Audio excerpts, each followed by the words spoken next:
Ask मुफ्ती तारिक मसूद। सना साहिबा India से, मुफ्ती साहब 2 महीने पहले हमारे वालिद साहब का इंतकाल हो गया, अल्लाह ताला मग़फ़िरत फरमाए। हमें इनकी बहुत याद आती है, रोना आता है। लोग कहते हैं रोने से तुम्हारे वालिद साहब गुनाहगार होंगे, तो क्या हम रो सकते हैं या नहीं रो सकते हैं? भाई चीखने चिल्लाने से गुनाह होता है? रोना तो फितरी चीज़ है। अब्बा हैं भाई, सारी ज़िंदगी साथ गुजारा, उन्होंने आपको पाला पोसा, घर दिया, इज़्ज़त दी, ख़ानदान दिया, आपकी वालदा को भी छाँव दी उन्होंने। माँ जो बच्चे को पालती है इज़्ज़त के साथ, बाप की छाँव होती है तो पालती है। तो ये तो मैं तो 6 महीने तक रोता रहा था, लेकिन किसी को बताता भी नहीं था, छुप छुप के रोता था जब वालिद साहब की याद आती थी। उसके बाद भी रोता रहा, 6 महीने तो बहुत ज़्यादा याद आती थी, ये तो नेचुरल है। अलबत्ता बस खुद से गम बढ़ाना शरीयत में अच्छा नहीं है। ये सोच के सब्र करें भाई, सबने जाना है, ईमान पर मौत हुई है, आमाल पे मौत हुई है, जो थोड़ी बहुत कोताहियाँ हुई हैं तो हमें अल्लाह ने तौबा का ऑप्शन दिया है, हम तौबा करेंगे उनके लिए, मग़फ़िरत की दुआ करेंगे उनके लिए। तो इस तरह से करते रहें तो इंशाअल्लाह कोई गुनाह नहीं होगा। हाँ, चीखना चिल्लाना हर वक्त, दुखड़े आबे ये मेरे अब्बा मर गए, भाई मेरे अब्बा ये हो गए, हर वक्त गम पेश करते रहना, ये बुरा अमल है। देख घुमा कर मन्नत मांगना कैसा है? ये कैसे होता है भाई? ये जायज़ नहीं है भाई। मन्नत मानना है तो सीधे ज़बान से बोल दें, अल्लाह तूने मेरा ये काम किया तो मैं इतने रोज़े रखूँगा। लेकिन मन्नत मानना पसंदीदा काम नहीं है। बहुत से लोग ज़बान से अपने ऊपर ऐसी ऐसी चीज़ें लाजिम कर लेते हैं, उनसे फिर होती नहीं है वो, तो ये अच्छा शरीयत में इसको पसंद नहीं किया गया। बाकी देखें घुमाना वमाना बकवास है, फजूल काम है। नामहरम से किसी काम की मजबूरी में बातचीत करना या इससे फ़ोन पर ज़रूरी काम के लिए बात करना कैसा है? ज़रूरत के वक्त जायज़ है, लेकिन अपने जज्बात पे भी कंट्रोल करें, बहन समझ के बात करें, बोलें भी उसको बहन।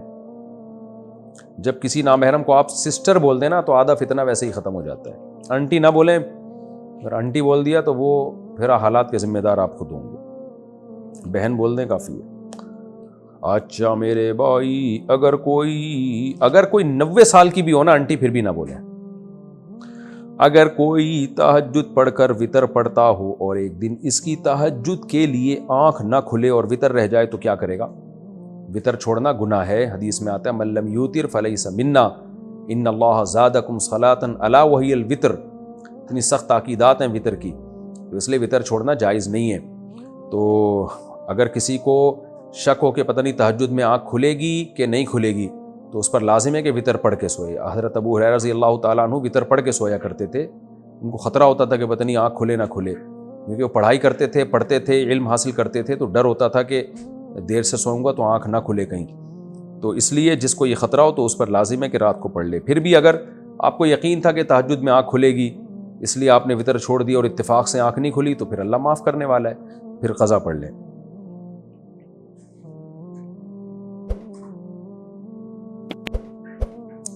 सिखों के गुरुद्वारे में जो लंगर मिलता है, क्या मुसलमान इसको खा सकते हैं? देखें, मजहबी रसूमात में किसी की भी शिरकत जायज़ नहीं है। सिखों के साथ दोस्ती भी रख सकते हैं आप, यानी एक एज़ ए इंसानियत, जैसे सबसे अच्छी तरह से मिलते हैं, यानी ये दोस्ती मुराद है मेरी, तो उनसे भी आप अच्छी तरह से मिलें। गिफ्ट भी दिया जा सकता है अगर आपके सिख लोग दोस्त हैं, लेकिन मजहबी रसूमात में शिरकत जायज़ नहीं है। हाँ, गुरुद्वारा में जाना सिर्फ देखने के लिए कि इनकी इबादत कैसे होती है, या वैसे ही यानी कोई मालूमात के लिए अगर आप जा रहे हैं, नॉर्मल आदमी के लिए तो ये भी ठीक नहीं है। नॉर्मल से मुराद आम आदमी, ये नहीं कि अब एब नॉर्मल के लिए जायज़ है, मतलब ये कि आम लोगों के लिए। लेकिन जिनको कुछ मालूमात लेनी हो या कोई ख़ास हिकमत हो तो वो एक अलग बात है, तो जाना जायज़ है, लेकिन उनकी मजहबी रस्म में शिरकत करने की इजाज़त नहीं है। तो वैसे घूमने फिरने अगर आप चले जाएँ तो कोई हरज नहीं है, लेकिन वहाँ जाके लंगर खाना या वहाँ उनकी किसी मजहबी रस्म में शिरकत करना ये ठीक नहीं है। अगर ये लंगर उनकी मजहबी रस्म है, अगर लंगर मजहबी रस्म नहीं है, वैसे ही लंगर बट रहा हो, खा लें, फिर फ्री फोकट की चीज़ मिल रही है तो खाने में क्या हर्ज है? क्योंकि बाज़ दफ़ा वैसे ही लंगर बट रहा होता है ना भाई, मजहबी, जैसे हमारी मस्जिद में बाज़ दफ़ा लंगर बट रहा होता है, तो वो लंगर ये नहीं होता कि वो मजहबी रस्म के तौर पर किसी ने देखा मस्जिद में नमाजी आए हुए हैं, चलो मेरी तरफ से खाना हो गया। तो ऐसे ही अगर गुरुद्वारा लफ्ज़ है नहीं, ये गुरुद्वारा, अगर उसमें वैसे ही लोग बैठे हुए हैं, सिख लोग गए हुए हैं, किसी ने खाना तकसीम कर दिया और आपने भी दोने वाले खा लिए, और मजहबी कोई रस्म ना उनकी, मजहबी का मतलब ये है कि उनके ख़ास दिन हैं जिनमें इबादत भी होती है और फिर खाना भी है, उनके मज़हब का हिस्सा है, फिर ठीक नहीं है। लेकिन वैसे ही कोई कहीं खाना खा ले जाके और खाना हलाल हो, تو جائز ہے، لیکن بہرحال ان چیزوں سے ایوائڈ کریں میرے بھائی، بس ویسے ہی سلام دعا رکھیں۔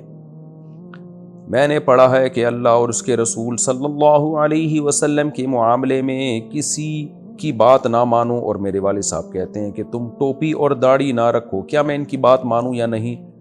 ٹوپی چھوڑ دیں، والد صاحب کو اگر ٹوپی پسند نہیں ہے، ٹوپی رکھنا کوئی فرض واجب نہیں ہے، لیکن داڑھی کاٹنا حرام ہے، ناجائز ہے۔ والد صاحب اگر داڑھی کاٹنے کا کہتے ہیں تو پھر داڑھی مت کاٹیں، اور پھر والد صاحب کو اللہ لمبی عمر دے، اللہ نہ کرے اگر بالفرض وہ دنیا سے چلے جاتے ہیں، ظاہر ہے سب نے جانا ہی ہے، تو پھر بعد میں ٹوپی رکھ لیں سر پہ، کیونکہ نبی صلی اللہ علیہ وسلم کی سنت ہے۔ اب والد صاحب کی وجہ سے ایک سنت کو پورا کرنا، ابا کو ناراض کرنا، یہ تھوڑا نامناسب لگتا ہے۔ ہاں گھر سے باہر نکلیں تو پہن لیں ٹوپی، ابا کے سامنے نہ پہنیں۔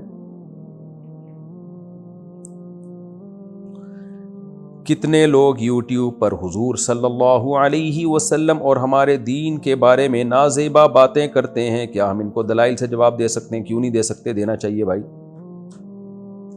آپ کہتے ہیں کہ اللہ تعالیٰ نے ہمیں اپنی عبادت کے لیے پیدا کیا ہے، جبکہ میں نے کسی عالم سے سنا کہ اللہ تعالیٰ نے اس لیے پیدا کیا ہے کہ وہ دیکھنا چاہتا ہے کہ اچھا عمل کس کا ہے، اور وہ انسان کا صبر آزمانا چاہتا ہے۔ وضاحت فرمائیں۔ دونوں باتوں میں کوئی تضاد نہیں ہے۔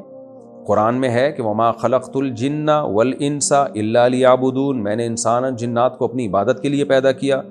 دوسرے مقام پہ اللہ نے فرمایا سورہ ملک میں خلق الموت والحیات لیبلوکم ایکم احسن عملا، میں نے تمہیں پیدا کیا، میں دیکھنا چاہتا ہوں اچھا عمل کون کرتا ہے۔ تو عبادت اچھے عمل ہی کو کہا جاتا ہے، یعنی اللہ کی اطاعت کرنا۔ عبادت کا مطلب کیا ہے؟ اللہ کی مان کے چلنا۔ تو جو بھی اچھا عمل ہے، رزق کمانا بھی عبادت ہے، سائنسی ترقی کرنا تاکہ مسلمان قوم ترقی کرے، انسانیت کو فائدہ ہو، اللہ کی رضا کے لیے یہ کام کرنا، یہ بھی عبادت ہے۔ ہم غریبوں کو پیسہ دیتے ہیں، فائدہ انسانیت کو ہو رہا ہے نا، لیکن اللہ اس عمل کو عبادت قرار دیتا ہے۔ تو ایک ہی چیز ہے جس کو دو مختلف الفاظ سے تعبیر کیا جاتا ہے۔ تو میری بات میں اور علماء کی بات میں کوئی تضاد نہیں ہے۔ عبادت کرنا، نیک عمل کرنا ایک ہی چیز کے دو نام ہیں بھائی۔